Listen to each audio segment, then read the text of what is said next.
Pernah nggak sih lo ngerasa hidup lo kayak lagi main di taman bermain, tapi ternyata tanpa sadar lo udah masuk ke jebakan tikus. Awalnya tuh semua kelihatan manis, kayak ada promo beli sekarang, bayar nanti, tinggal satu klik langsung dapat barang idaman, nggak perlu ribet, nggak usah mikir panjang, tinggal geser layar doang. Tapi ternyata yang manis itu justru jadi racun perlahan. Lo pikir, gampang lah bayarnya bulan depan. Tapi begitu bulan depan datang, bukan cuma tagihan yang nyamperin, tapi juga rasa panik, stres, dan tumpukan beban yang nggak kelar-kelar, kayak cucian kotor numpuk pas musim hujan. Dikit-dikit dapat notifikasi, dikit-dikit ada tagihan, dan lama-lama lo sendiri udah nggak tahu mana yang pertama kali lo cicil. Paylater sama pinjol tuh kayak temen yang datang pas lo lagi kepepet. Dia nggak jahat, serius, bahkan kesannya ngebantu banget. Tapi masalahnya dia datang diam-diam bawa tali. Kalau lo nggak sadar dan main terima aja, lo bisa kejerat sendiri. Ibaratnya tuh kayak lo lagi lapar terus dikasih gorengan, enak banget kan? Tapi lo makan terus tanpa sadar, tahu-tahu 5 biji habis, minyak goreng juga ikut berkurang banyak. Nah, cicilan juga gitu. Nggak kerasa, tahu-tahu limit lo naik, lo seneng. Padahal itu bukan penghargaan, bro. Itu sinyal bahwa lo udah dianggap layak buat ngutang lebih banyak lagi. Rasanya kayak dapat medali, padahal lo lagi digiring pelan-pelan ke jurang yang lebih dalam, dan lo bangga tanpa sadar. Yang bikin serem tuh kecanduan utang nggak kelihatan, bukan kayak rokok yang bisa dilihat atau kopi yang lo pegang tiap pagi. Kecanduannya nyamar, muncul dari notifikasi, email diskon, tawaran cicilan 0%, dan parahnya lagi, lo mulai ngerasa keren karena bisa punya barang-barang kekinian, padahal belum lunas satu pun. Gue tahu lo nggak sendirian, banyak yang kayak gitu. Dan ketika tagihan makin numpuk, baru deh mulai nyesel. Tapi udah telat, lo udah masuk ke lingkaran setan. Dan kalau lo nggak segera sadar, utang itu akan terus berbunga, tumbuh jadi semak, lama-lama jadi hutan yang bikin napas sesak tiap akhir bulan. Kalau lo udah terjebak, pertanyaan besarnya, gimana caranya keluar? Ganti nomor, sembunyi di balik bantal. Nggak segampang itu Ferguso, tapi bukan berarti nggak mungkin. Lo masih punya kesempatan buat muter balik, tapi bukan jalan tol yang lurus dan adem. Ini perjalanan yang mungkin harus ngelewatin semak, jalan berbatu, dan kadang bikin lutut lo lecet. Hal pertama yang lo harus lakuin adalah jujur. Iya, jujur ke diri sendiri. Coba buka catatan, atau kalau belum punya, lo bikin sekarang. Tulis semua utang lo satu-satu. Entah itu pinjol, paylater, utang ke temen, bahkan utang ke warung depan rumah. Jangan malu, jangan nutup-nutupin. Lo lagi bikin peta buat nyari jalan pulang. Setelah semuanya lo catat, lo bisa mulai lihat mana yang bunganya paling ganas, mana yang jatuh temponya udah deket, dan mana yang masih bisa dinego. Dari situ lo bisa susun strategi. Ini kayak perang kecil dan lo butuh taktik. Tapi ingat, selain beban uang, ada satu lagi yang sering bikin orang jatuh, beban mental. Cemas, takut, malu, itu semua nyata, bahkan lebih berat dari tagihan itu sendiri. Banyak orang akhirnya nutup diri, menjauh dari temen, bahkan keluarga. Karena itu penting banget lo punya seseorang buat diajak ngobrol. Bisa temen deket, keluarga, atau orang yang ngerti keuangan. Cerita aja dulu, supaya isi kepala lo nggak meledak sendirian. Terus gimana dengan utang yang belum bisa lo bayar semua? Lo ngomong, ngomong ke krediturnya, jangan kabur.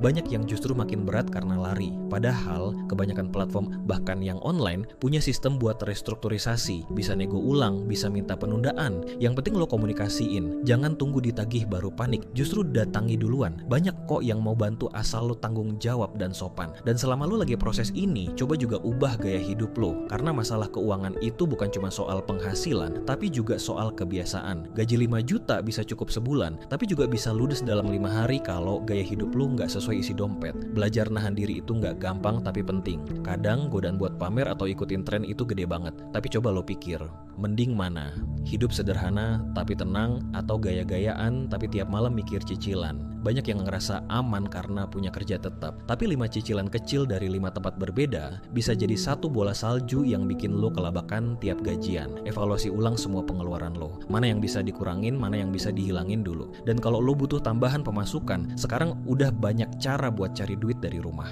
Freelance, jualan online, admin medsos. Yang penting lo gerak meskipun kecil asal konsisten. Tapi yang paling penting, jangan pernah tutup lubang dengan bikin lubang baru. Lo gali lubang buat nutup lubang lain itu bukan solusi, itu jurang. Apalagi kalau lo mulai ngutang dari pinjol buat bayar pinjol, itu kayak nyiram bensin ke api, cepet tapi hasilnya kebakar semua. Kalau lo bener-bener mentok, minta bantuan ke orang terdekat, tapi jangan dijadiin kebiasaan. Sekali 2 kali oke lah, tapi kalau tiap ada masalah lo ngilangin tanggung jawab, itu namanya lari bukan solusi. Dan kalau lo sampai berurusan sama pinjol ilegal yang main ancam-ancam, jangan takut, laporkan. Lo punya punya hak. Ada OJK, Satgas Waspada Investasi, dan jalur hukum lain yang bisa bantu. Simpan semua bukti, blokir nomor yang ganggu, dan fokus sama yang legal dulu. Utang memang bikin hidup jadi sempit, tapi itu bukan akhir dunia. Banyak orang yang pernah terjebak lebih dalam, tapi bisa bangkit lagi karena mereka mau berubah. Kuncinya itu, kemauan buat berubah dan disiplin buat jalanin prosesnya. Kadang pelan, kadang mundur dulu, tapi yang penting lu tetap jalan. Dan jangan mikir bebas dari utang itu soal jadi kaya. Bukan, itu soal kebebasan. Bebas dari ketakutan buka email, bebas dari telepon tengah malam yang bikin deg-degan,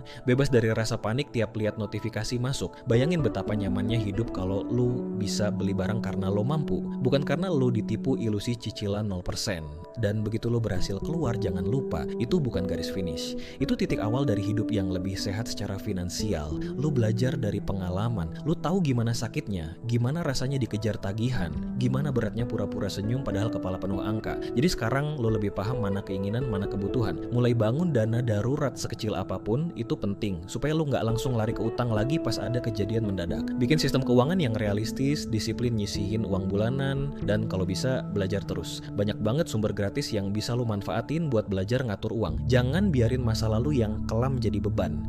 Jadikan itu pelajaran yang bikin lo lebih kuat dan lebih siap. Kadang hidup tuh kayak jebakan tikus yang disamarkan jadi taman hiburan. Kita masuk dengan senyum, keluar dengan kepala mumet. Awalnya nyicil kecil, belanja karena ada promo cicilan, pay later, diskon bayar nanti. Rasanya ringan, bahkan kayak solusi. Tapi lama-lama kita kayak ditarik pelan-pelan ke dalam pusaran yang nggak kelihatan ujungnya. Yang datang tiap bulan bukan cuma tagihan, tapi juga rasa panik, cemas, dan lelah mental yang numpuk kayak laundry kotor yang nggak sempat dicuci. Dan parahnya, makin gede limit utang, makin banyak yang ngerasa itu prestasi. Padahal itu sinyal bahwa lo sedang digiring makin dalam ke jurang. Kecanduan utang itu licik, dia nggak kelihatan. Dia nyamar di balik notifikasi, email penawaran, dan tawaran manis yang seolah-olah bikin hidup lebih gampang.